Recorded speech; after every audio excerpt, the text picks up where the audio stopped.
Ito ang latest weather update. Alamin ang pinakasariwang ulat panahon ngayon dito sa Information TV Educational Channel. Patuloy po na lumalapit yung sentro nitong si Bagyong Marce sa Northern Luzon at ulit itong namataan 200 kilometers na lamang po sa silangan ng Apari, Cagayan. Taglay pa rin ang hangin na 155 kilometers per hour malapit sa kanyang mata at may pagbugso hanggang 190 kilometers per hour. At kumikilos pa rin ng medyo mabagal po west-northwest at 15 kilometers per hour.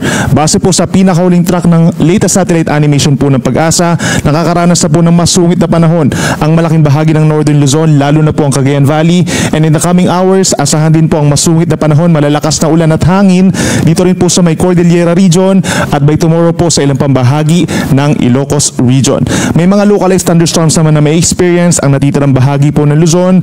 May mga areas din sa may Central and Southern Luzon na magkakaroon ng mga pagulan, kalat-kalat na ulan ng thunderstorms dahil dun sa trough o yung outer portion nitong si Bagyong Marce. Base naman sa ating latest satellite animation, meron pa rin tayo na monitor po ng mga kumpul ng ulap or cloud clusters far east of Luzon dito sa may parting Guam. Posibleng may mabuo po dyan na low pressure area sa loob po ng 1 hanggang 2 araw at posibleng pumasok ng ating Philippine Area of Responsibility over the weekend po yan. Kaya patuloy po tayong magmamonitor dahil posibleng makaapekto muli sa malaking bahagi ng Luzon ang nasabing weather disturbance at hindi rin natin dinidiscount na magiging isang bagyo po ito sa susunod po na linggo.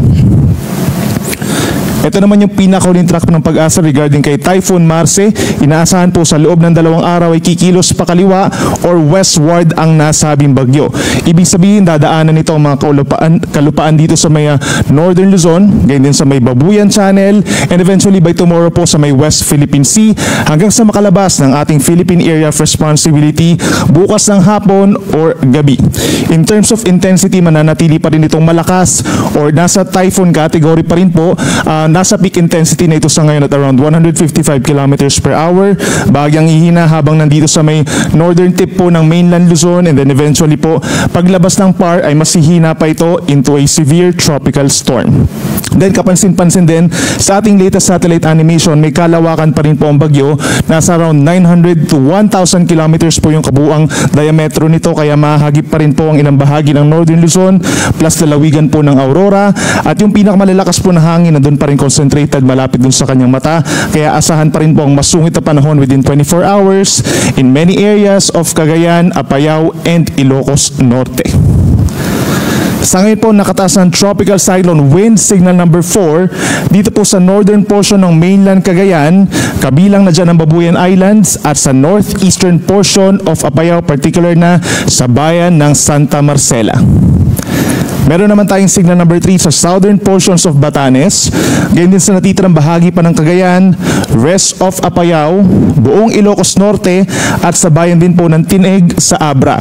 Kapag meron tayong signals number 3 and number 4, asahan po yung malalakas na hangin na bugso na posibleng makasira po ng mga puno at mga pananim, makapagpatumba rin po ng ilang poste at mga linya ng kuryente, at posible rin po ang makasira ng mga struktura. Yung mangyayari po sa Cogon and Pawid, mataas ang chance na masisira po ito, at yung mangyayari din po sa kahoy. Signal number 2 naman po ang nakataas sa maraming areas pa sa may Northern Luzon, natitirang bahagi ng Batanes, northern and central portions of Isabela, rest of Abra, buong Kalinga signal number 2, as well as Mountain Province, hilagang bahagi po ng Ifugao, hilagang bahagi ng Benguet, Ilocos Sur, at northern portion of La Union. So posible po pag may signal number 2 hanggang 85 kilometers per hour po yung taglay na hangin, so may kalakasan din po ito.